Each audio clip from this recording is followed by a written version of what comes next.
Hey everybody, it's Mitch, and welcome to my next video. Today we're going to be doing another Dungeons & Dragons 3.5 Prestige class description. And we'll be talking about the Thaumaturgist.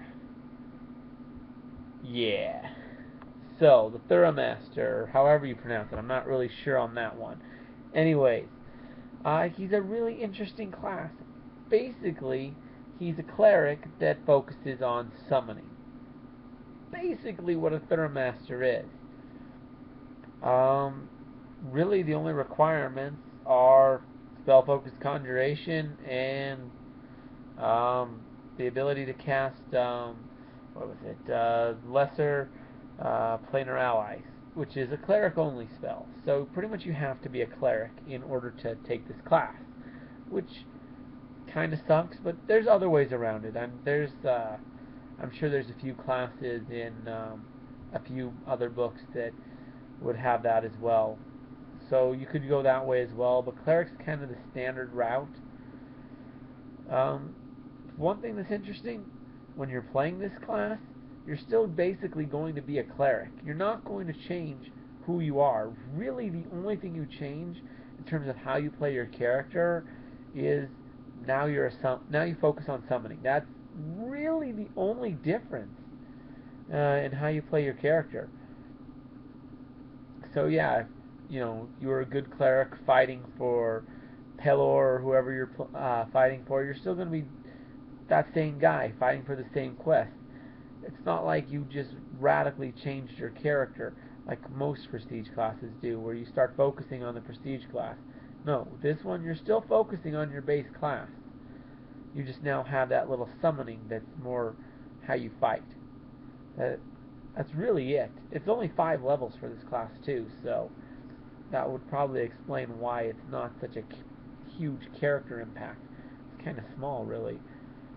In addition, other routes that you can go with this, multi-class cleric wizard, because a lot of the abilities work well for the wizard as well. The improved ally in planar cohort, not really. That's more stuff that's just going to focus with your cleric abilities.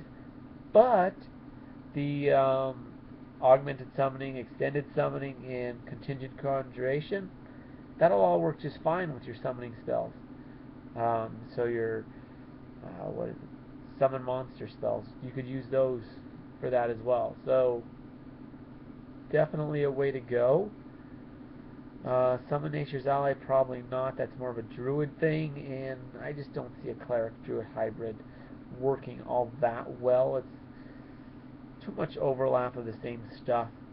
I just don't see it being particularly effective. Although maybe Double Divine could be interesting.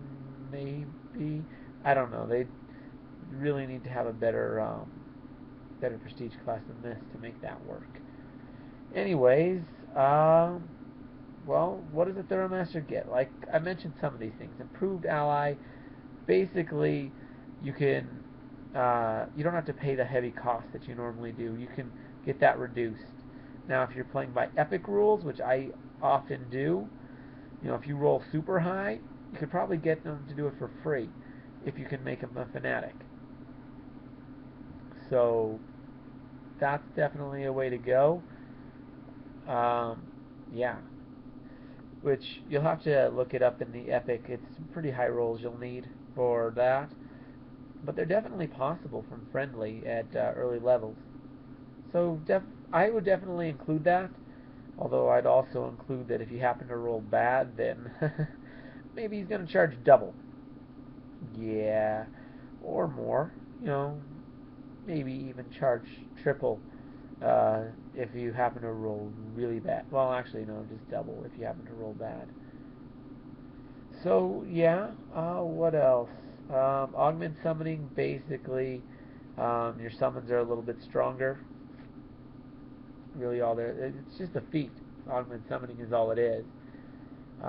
Extend summoning, they last longer, which it's kind of like the meta magic extend spell, except it doesn't affect anything. It just happens automatically. So not an increase in spell level, and it happens automatically, and it stacks with the meta magic feat extend spell.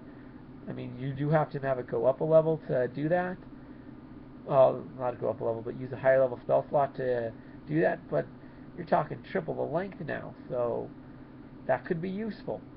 Having your allies out for 3 times as long as you're supposed to. And then, of course, there's contingent, which that one basically you can put. Basically, you get to add the contingency spell to a summon that you can have one active constantly. So that's pretty cool. And the planar cohort. Basically, you get a cohort. So you might not want to take the leadership feat if you're going to do this, because you there's a little bit of redundancy in the way the rules are set up. You don't get anything for it, so you might want to avoid the leadership feat if you're going to do that, so that you're not wasting it. Well, mostly wasting it. Honestly, there should be some benefit for having multiple things that do that, like you know, the -2 levels goes to maybe a -1 level below or something.